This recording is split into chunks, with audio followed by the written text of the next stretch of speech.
Ah, there they are, and not a moment too soon, said Arthur, snapping his pocket watch shut. Oliver and Eugene, still panting after their jog through the twists and turns of the supposed time-shifting hallway, joined the others at what appeared to be a dead end. There were no doors or other exits that Oliver could see, just more paintings, a few hanging tapestries, and one giant wooden relief sculpture as some sort of goblin face. Celia shot Oliver an impatient glare, which was in stark contrast to the friendly, patient nod that Arthur gave him. Sorry, said Oliver, flustered. It's just the art. I got distracted. Artists, said Eugene with mock exasperation. They're all the same. Oliver smiled and hoped that no one had noticed the slight quaver in his voice. His brief experience with the ghost boy had really thrown him. The words of warning lingered in his mind, just as the cold of the ghost's strange power seemed to linger in his bones.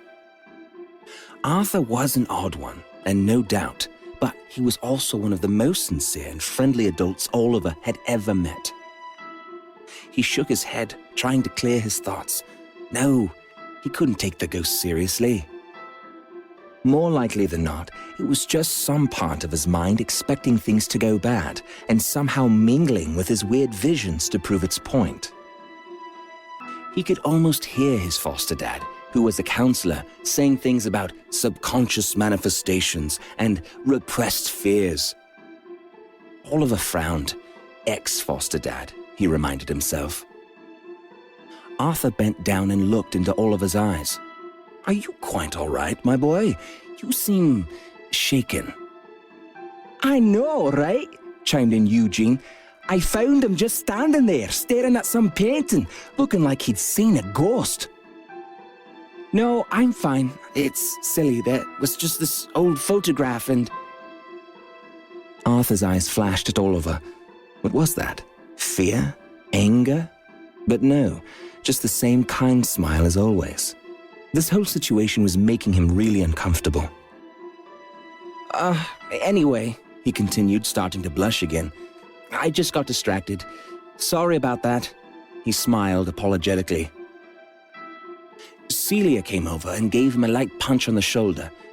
Well, try to keep up, Sunburn. Mr. Weirdwood, she shot a sarcastic look at Arthur, was worried the space-time continuum was going to whisk you away to the 1980s or some such awful place. But it seemed that Arthur hadn't noticed the sarcasm, or even that she had spoken. He was just stroking his tiny beard, brow furrowed, staring off into space. Arthur? Said Eugene. What? Where were we? Arthur said, startled out of his reverie. He patted his coat pockets as if looking for something, then abruptly gave up. Here we were. Indeed, here we are. Now, do any of you know why here is where you are? That is, why you three are here. The kids looked at each other blankly. Was this some sort of trick question? Eugene hazarded a guess. Because we won the contest? Yes, said Arthur. But no, not really. While your entries were really quite impressive, I'm afraid they weren't necessarily the best of the lot. You children had some... Wait, what? Celia nearly yelled. We didn't win? For your information, Mr. Weirdwood, Song of the Black Moth came first in every single writer's contest it was entered in. That's 16 in all, 10 of which were even against adult competitors. She gave him an incredulous look. Are you telling me that after 16 straight wins, the 17th was a loss? Arthur smirked, unfazed by her heated tone. Oh, your story was quite good, Celia, he said. But I think we both know that it wasn't your skill at writing that won you those awards, at least not in the traditional sense. Celia glared at Arthur, but held her tongue. The point is, Arthur continued, my point is that, well, the contest wasn't quite what it appeared to be. No, indeed, it was something else entirely. The stories, the art, the gadgets, all very interesting, all very revealing, but ultimately not what the contest was about. Arthur paused. But I suppose saying what it wasn't isn't saying what it was, is it? Eugene looked like he was about to say something, then just furrowed his brow in confusion. Arthur clapped his hands, startling the three kids for the second time that day. Exactly, Eugene. It defies words. Something so frustratingly complex and at the same time so infuriatingly simple. Yet here it is in you three children, as clear as a glass of water. So, did we win or not? Celia asked, annoyed. Arthur grinned. What a wonderfully irrelevant question. But perhaps I have not been as clear as I thought. An example, then, a moment from your past to illuminate your present. Celia, Arthur said, looking her in the eyes. Not long ago, you told a young fellow from your school to get lost. I'm sure you remember the harrowing week-long citywide search for the young man. What was his name? Ethan Cole? Did you know he was found wandering the streets of Prague? Couldn't have gotten more lost if he'd tried. Arthur gave her a meaningful look. But I didn't. Celia began to half-heartedly protest, then let out an uncomfortable sigh. And Eugene, Master Tinkerer. Arthur smiled mischievously.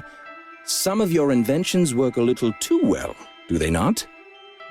Bending and sometimes even breaking the laws of nature. Your Pendragon is impressive, yes, but the strudel incident, Arthur chuckled, shaking his head. Now that was a masterpiece. Eugene's eyes went wide. No one could prove that I had anything to do with that, he said a little too loudly. And the official report said it was most likely a mass hallucination caused by an experimental pastry flour that... Yes, of course it was, Arthur said, giving Eugene a knowing wink, then turning to Oliver. And Oliver, dear boy.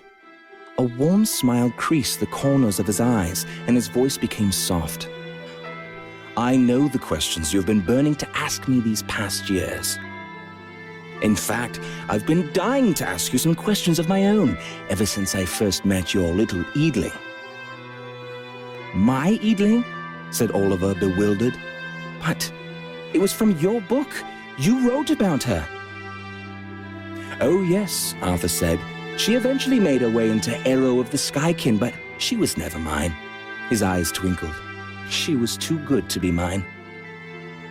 Arthur turned towards the others, but Oliver couldn't just let it go at that, not after all this time. Arthur, what is going on? Why are we like this? His voice wavered and his eyes started to sting with the beginning of tears. How stupid. He was so close to an answer, and he was going to cry about it. He angrily blinked away the tears and did his best to stare Arthur down. Arthur turned back and squeezed Oliver's shoulder affectionately. Oh, my lad, there is no easy or quick explanation, but I promise you this. An explanation you will have. And be assured, I have not the least desire to keep anything from you now. Arthur continued. However, the right answer revealed at the wrong time can only ever be an untruth, or at the very best, a misconception. I need you to trust me that all will come clear as the time draws near. Can you do that? Oliver looked down and nodded grudgingly. Good lad. And now, Arthur stepped aside to give a clear view of the oversized goblin face.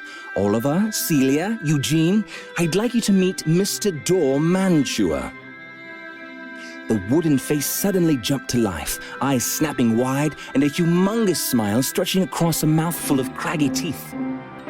Celia jumped back with a startled yelp and bumped into Oliver, who was staring at the door almost as startled as she was. Eugene, on the other hand, just grinned and went right up to take a closer look. Jumping Jabberwockies, he exclaimed. Animatronics! No, Eugene, said Arthur. I can assure you that there is nothing mechanical about Mr. Mantua here. Hello, hello, my little tasties, the door crooned. It's so nice to be meeting yous. Yes, indeed. His voice was strange, deep, yet somehow squeaky at the same time, like the floorboards of an old house. He licked his giant lips as he looked each of the kids up and down.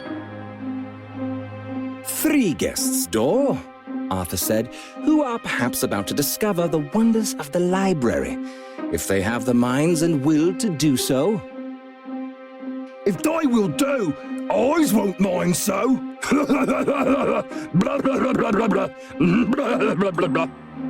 Dor giggled, a slobbery, disturbing laugh that made Oliver wince. Arthur turned to the children. Dor is a gatekeeper, and a quite good one at that. You see, my library is the heart of all that goes on at Weirdwood Manor, which, I might add, is much more than the simple authoring and illustrating of works of fiction. No, my library is a very unique place, and not an area that just anyone is permitted or able to enter. But you 3, well, I wouldn't have invited you if I didn't think you were capable. Arthur turned to Dor. Isn't that right, my old friend? Dor giggled. Yes, my Arthur, they've been looking so scrumptiously tasty. Arthur gave them each a serious, searching look. Through this door are the answers you seek, and many more besides. I will not try to deceive you. Coming to know the fullness of your gifts can be a heavy burden, but it can also be your greatest joy and a most exciting adventure. Arthur stood tall, and the room around him began to grow dark, even as he himself grew brighter. He seemed to get bigger, fuller somehow, and his eyes began to glow with a white fire. Beyond this door, children, is where that adventure can truly begin. For this is my library, the power of the Fae, raw, untamed, wild and free. The power from which every adventure is born. This power runs through the very blood and bones of her. He looked down at the children with his wild, fiery gaze, as it does in each of you. His last words echoed through the hall like the rumble of distant thunder, leaving the children in a stunned silence. The darkness slowly faded, and Arthur was just his normal self again, if he had ever indeed truly changed. But it is up to you, he continued. You must each be willing and able to pass through door. If you are not, well, no harm, no foul. You are still welcome to spend the week at the manor, albeit in a more limited capacity. However, if my estimation of you is correct, and I'm most certain it is, I will see you all presently. Now, Dor, if you will. Yes, my Arthur. Down the edges we go.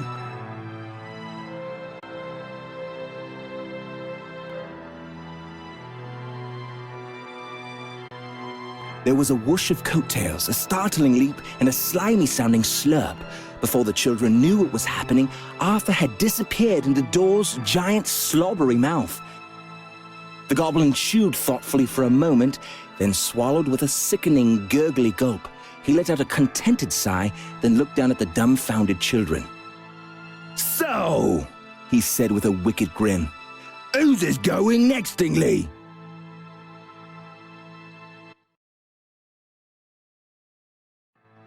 The 3 children stared, mouths agape at the gigantic goblin head, who was smacking his lips with a contented smile. What? Okay, did that just happen? Eugene spluttered. Dor cackled. Tee-hee, my tasties, my precious tasties. You should be seeing you's faces, you should. I think that was possibly the most disturbing thing I've ever seen, said Celia with a disgusted frown. Oliver, however, stepped forward. Okay, Dor, what do we need to do? He surprised himself with how strong his voice sounded. He clenched his fists and held his head high, hoping to mask the very real fear he felt in being so close to this man-eating monster. Oh! Dor crooned. Bold tasty, brave tasty, yes. Dor likes the spicy, bold tasties. Eugene grabbed his arm. Are you bonkers, Maroy? That thing just ate him. We gotta get out of here. Dor laughed. They causes me man-chewer for not nothing now. Eugene's right, Ollie, Celia said. I came here to hone my writing and maybe get a good reference for my resume, but instead we get man-eating doors and libraries with mystical powers? I mean, I knew Arthur was eccentric, but this... She gave Dor a look of disgust. This is just plain crazy. Dor's huge mouth turned into a menacing frown. His wooden eyes glared at Celia. You takes that back. My Arthur's never's been crazy. He's as powerful good as smarts.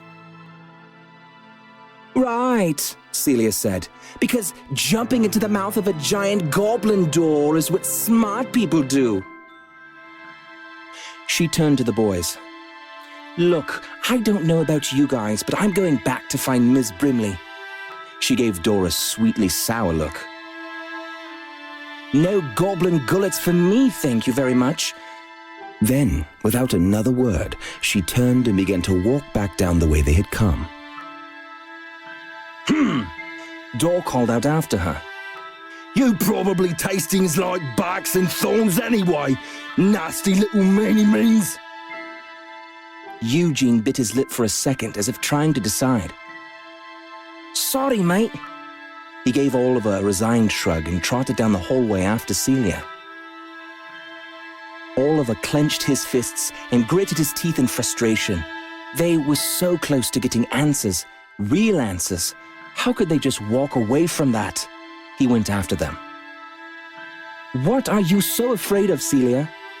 The words tumbled out of Oliver's mouth before he knew what he was saying. Celia hesitated, but without turning said, I am not afraid. Oh, I'm sorry, Oliver snapped back sarcastically. I didn't realize that running away was how the great Celia May showed her incredible bravery. Celia spun on him, nearly knocking Eugene over.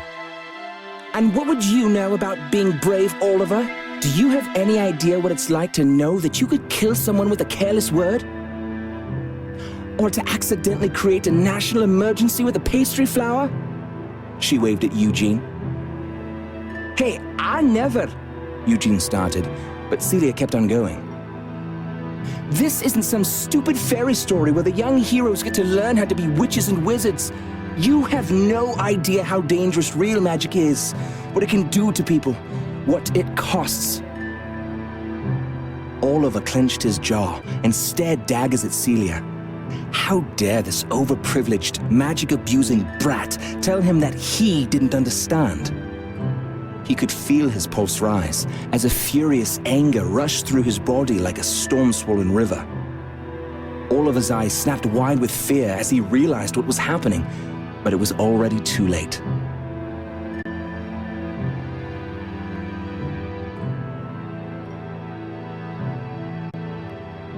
A deep, hungry growl echoed through the hall, shaking the room like a miniature earthquake. Whatever Celia was going to say next died on her lips. The candles around them flickered and dimmed, leaving the kids in an eerie half-light. Oliver's body tensed. No, not now, he said through gritted teeth, his eyebrows furrowed with determination, but the fear in his eyes was unmistakable. Then, Oliver gasped. His eyes flashed with the haunting blue light before he squeezed them shut and covered his face. A chorus of ghastly moans wailed from somewhere in the depths of the darkened hallway, bringing with them a damp breeze that tugged at the children's clothes and hair. The hall's candles flickered wildly in the wind, and shadowy figures danced across the walls, followed by sounds like vague whispers and impish laughter. Okay, now that's just creepy, said Eugene, taking a step back. Celia touched Oliver's arm and gave it a light squeeze. "Oliver," she whispered. His eyes, radiating a pale blue light, flunted open and met hers for a brief moment. Fear was there, mixed with frustration and anger. His brow furrowed, teeth gritted, and his body went stiff with pain and concentration. Celia was only too familiar with that look, and the strange electric tingle in the air. Magic, and powerful magic at that. But it looked like Oliver was barely able to keep it under control. If he were to let it go, it would. Flash! A huge, shadowy something rushed past her, bringing with it a gust of cold air that made the few candles that remained gutter and die. The whispered voices seemed to shush each other as a deep, predatory growl rumbled through the hall, more felt than heard. As the last of the growl's echoes died, the haunting voices returned with jeers and mocking laughter. Celia shivered. "What was that thing?" Eugene squeaked, fumbling out his pendragon and flipping a switch.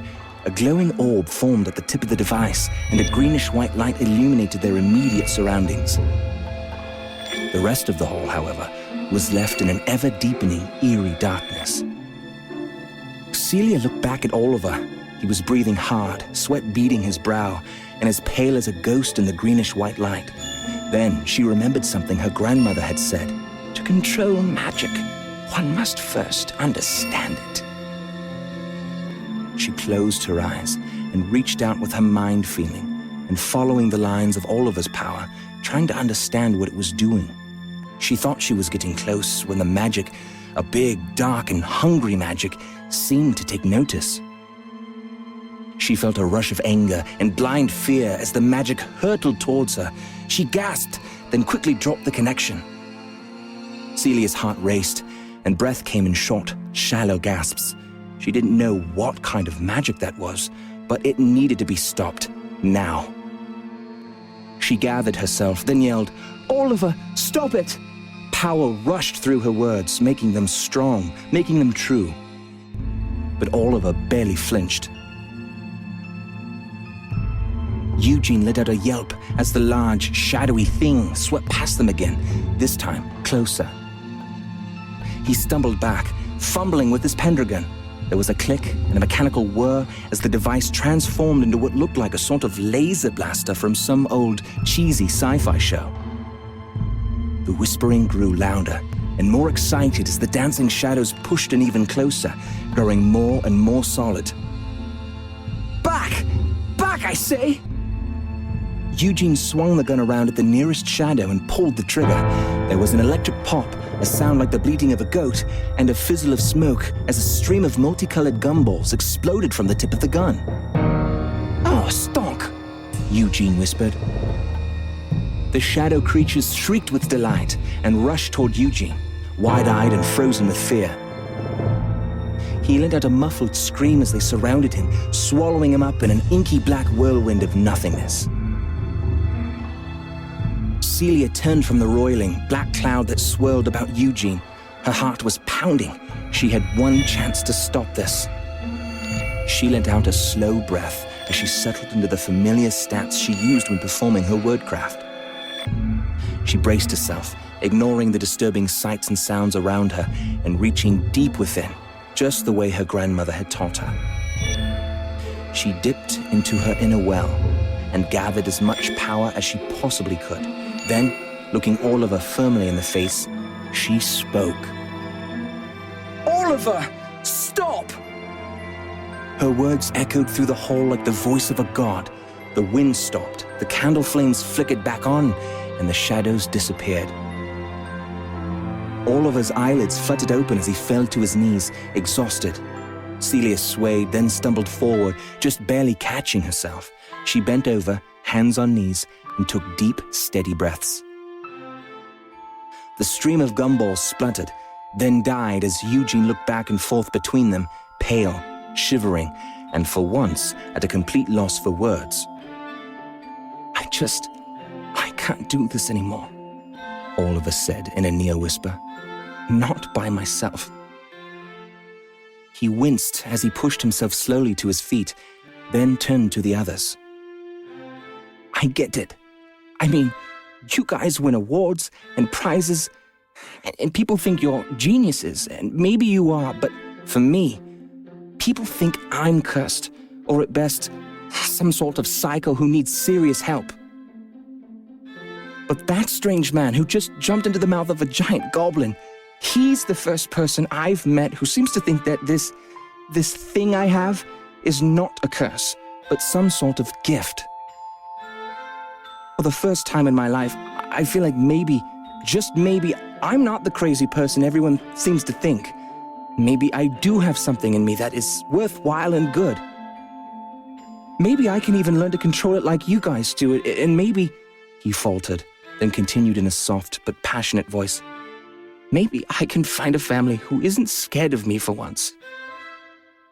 Oliver swallowed hard and blinked back the tears that were forming in his eyes. He looked from Eugene to Celia, but neither of them would meet his eyes. He shook his head and looked down with a sad smile. Anyway, I get why you don't want to go, I guess, he sighed. It's stupid. I just thought we would be doing this together, you know, where we have this thing in common and... He trailed off. Whatever, it's fine. With that, Oliver turned and began to walk back towards door. Ollie, wait, Eugene said, stepping forward. Oliver paused and looked back. Eugene nodded at Oliver with an apologetic smile, then turned to Celia. He's right, Celia. I mean, I don't usually have to deal with freaky killer shadow ghosts like he does, but... He paused, then shifted uncomfortably. Well, you know, on the off chance that I do get caught up in some inexplicable pastry-related national emergency, well, I should be ready to help out, shouldn't I? Celia let out a frustrated sigh and rubbed her forehead. Oliver noticed a slight tremble in her hands as she swept back her hair and looked from him to Eugene. He didn't know what she had done to stop him, but whatever it was had taken a lot out of her. A pang of guilt knotted his stomach. Just one more on the long list of people his so-called gift had hurt. Fine. I'll come, Celia said finally. Then she turned to Oliver and leveled a glare at him. But you better keep that little nightmare circus of yours in the box. You let that happen again, and someone's seriously going to get hurt. Got it? She raised a warning eyebrow. Oliver flushed, but nodded. Good, she said, a little of the intensity draining from her voice. She took a deep breath and seemed to hesitate for a moment, then shook her head and started towards door. Well, come on, let's go get ourselves eaten.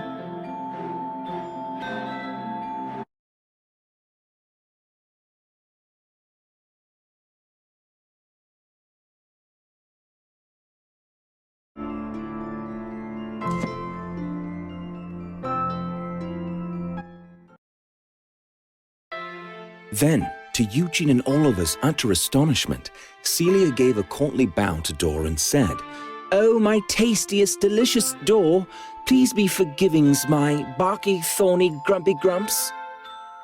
I was a big stoopy doops, but yous is super smarty nice, like cocoa spaghetti creams. Please to please lettings us through. Cocoa spaghetti creams, as you say? Dor eyed her suspiciously for a moment, blinked twice, then rolled his eyes and said, Okay, since yous is so tastily apologisings, I will eat you. But first, we plays the games, yes? Eugene bounded forward and with a theatrical voice said, Oh, Dor, we would be as honoured to play in the gamey games with yousy poos. Dor spluttered and then burst out in a hysterical and wholly disturbing fit of goblin-y laughter. Eugene looked at Celia confused. What did I say? Celia just shook her head. Oliver stepped closer to Celia. She was smiling at Dor, but she by no means looked happy. He wanted to smooth things over with her, but he wasn't quite sure how. He leaned in toward her and tentatively said, "So, pretty cool word crafting there." Celia turned on him, anger flaring in her eyes. "Seriously?" she snapped. "Do you think I just go around casting spells on people to make them do what I want? Like some evil puppet master witchling?" "No, I just..." Oliver started to reply, but Celia just continued on. "Just because I can wordcraft doesn't mean I need to. Why is it so hard to believe that maybe people do what I ask because I'm just a genuinely nice person?" She hissed these last words through gritted teeth. Oliver started, not sure how to respond to that. Celia continued. "You should be one to speak, casting dark, freaky 7th level nightmare magic and then calling me out because you think I may have done a little word crafting on a man-eating goblin? You really have no clue, do you? I had to spend every last bit of power I had just trying to stop you from destroying the manor and killing us all. I couldn't do a word crafting now if my life depended on it. And if you lose control again, it just might. So yeah, save your judgment for someone who deserves it." She glared at Oliver meaningfully, then turned back to Dor with a snort of disgust. Oliver flushed with frustration. "What is your problem?" He spat, regretting the words as soon as they left his mouth. Celia stiffened. Oliver took a deep breath, then started again. "Look, I was trying to give you a compliment, and I wasn't talking about what you said to Dor. I was talking about what happened back there." He waved a hand down the hall. "I mean, it was crazy.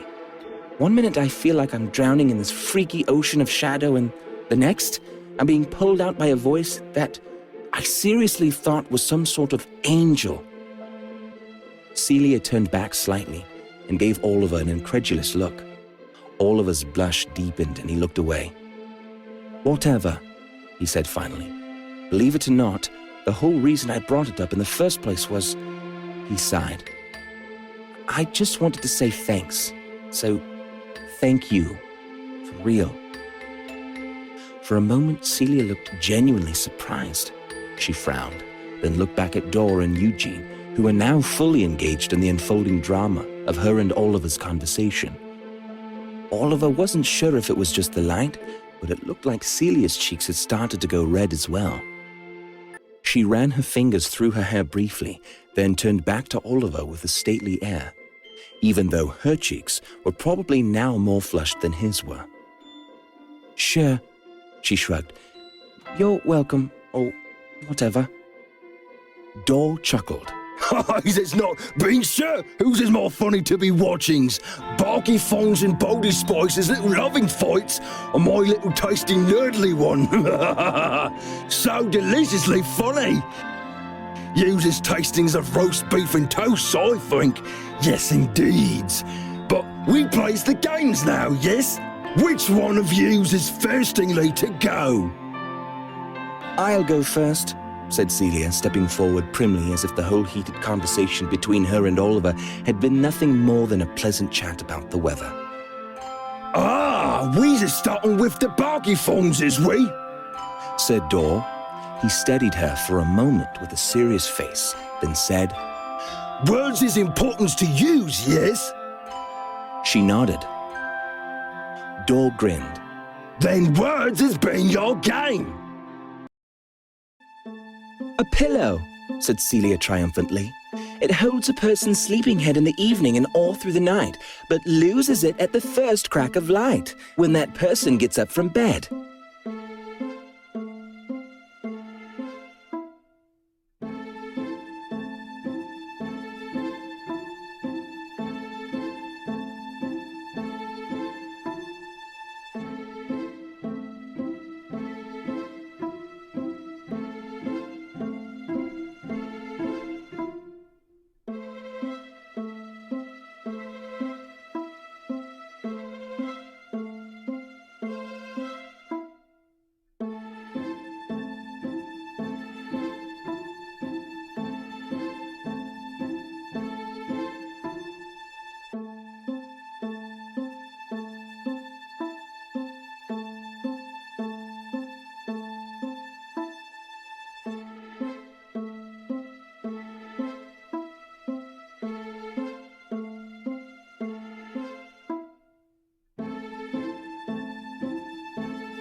I have a head in the evening and all through the night, but I lose it each day at the first crack of light.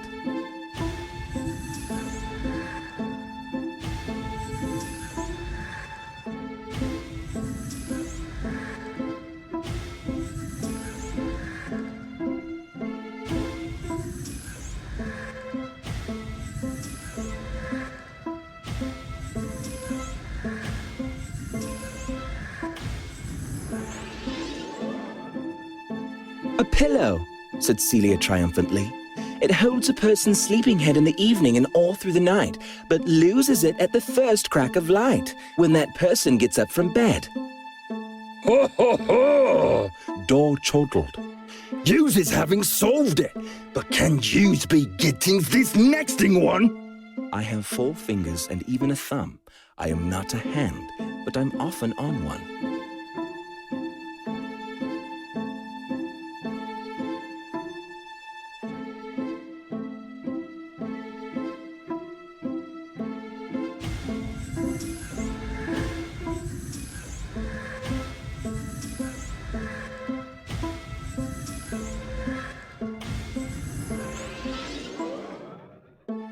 Easy, Celia said with a smirk. A glove has 4 fingers and a thumb, isn't a hand, but can be on one. What's next? Dor raised an eyebrow and crooned. Oh, Barky Phones is thinking she's pretty smart. Well, how's about this then? I would win you a silver if I were a place, yet a fraction of me could lose you the race.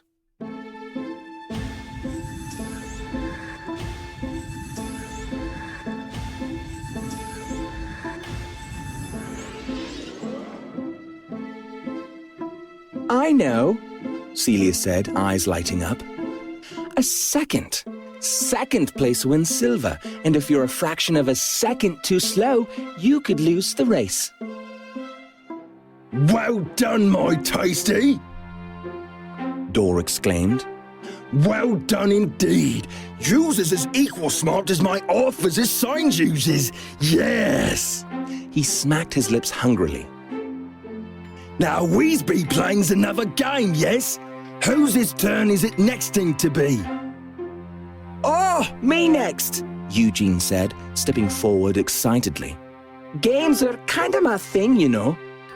He turned to Celia with an over-the-top suave grin and said, Not to brag, but I'm actually a pretty big deal in the gamers community. Omega Maga 64, that's my handle.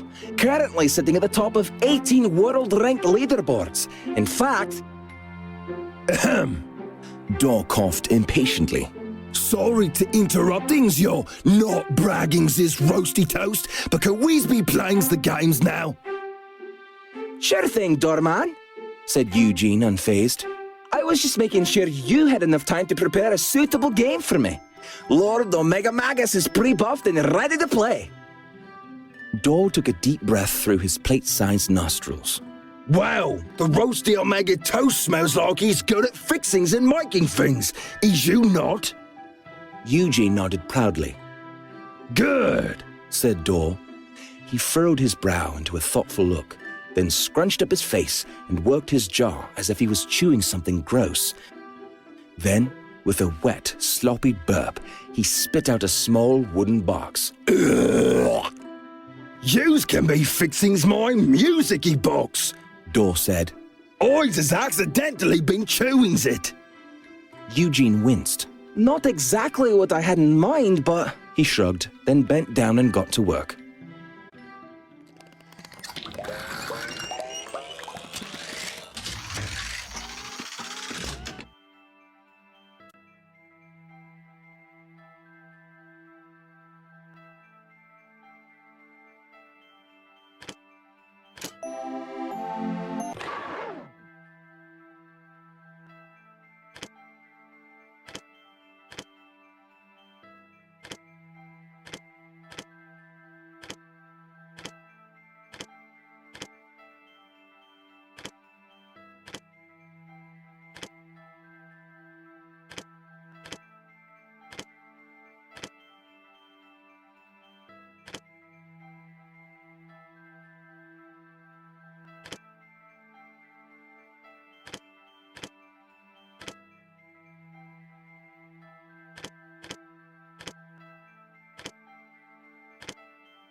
Ah, my tasty roasty toast! Dor crooned. You did it! My ears will have the musics again! Yous is double good better than I thought you was! He smiled mischievously. Now, there's been only one other game. Is yous ready, my Bodie Spice? Oliver stepped forward. I'm ready, Dor. Dor looked at him discerningly. My tasty little Bodie Spice is a double good artist, hmm? A double spicy artist if I is no not wrong.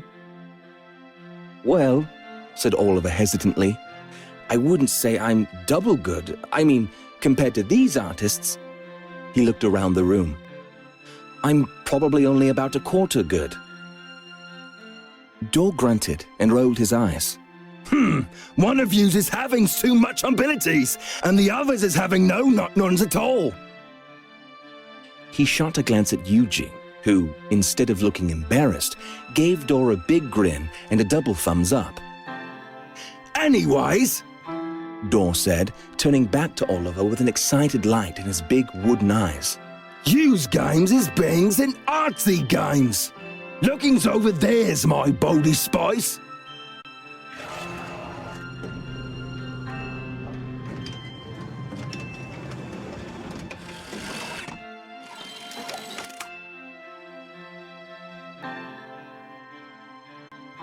Oliver followed Dor's gaze over to one of the large tapestries on the wall.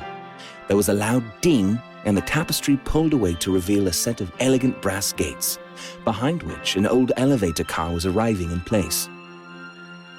The gates and elevator doors slid open to reveal a dark painting sitting on an odd mechanical easel. The easel sprang to life just as soon as the elevator came to a stop. Sprouting wheels, it rolled quickly across the elevator's checker tile floor, unfolding itself to nearly double its size before stopping, just a few inches in front of Oliver. What do I do? Oliver asked after a dumbfounded moment. Why, yous is needing to be fixings it, of course. Dor laughed. It has once been a very bright and happy nice paintings. Ours is not knowings how it is getting so darks, but it is being so super borings now. Blech. Theirs is being some fire paints there's to helping yous. Ours is thinkings that if yous is paintings the right spots, it is being fixed. Oliver nodded, then picked up the tube of fire paint and squeezed it on the palette. The paint glowed faintly, its colors twisting and flaring orange, red, and yellow. A faint smell of wood smoke tickled his nose. Oliver chuckled as he dipped his brush into the swirling blob of color. Fire paint indeed. He held up the flickering brush and paused when he saw a flash of movement in the dark of the painting. He blinked. Was that part of the game, or was it just another one of his half-formed visions? Oliver snorted. He wondered if there was even a difference at this point. He smiled, letting his mind settle into creative mode, and focused in on the task at hand.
Oliver placed one final swirl of paint on the great hearth in the center of the painting. The fire flared brightly, casting a flickering orange glow on everything nearby.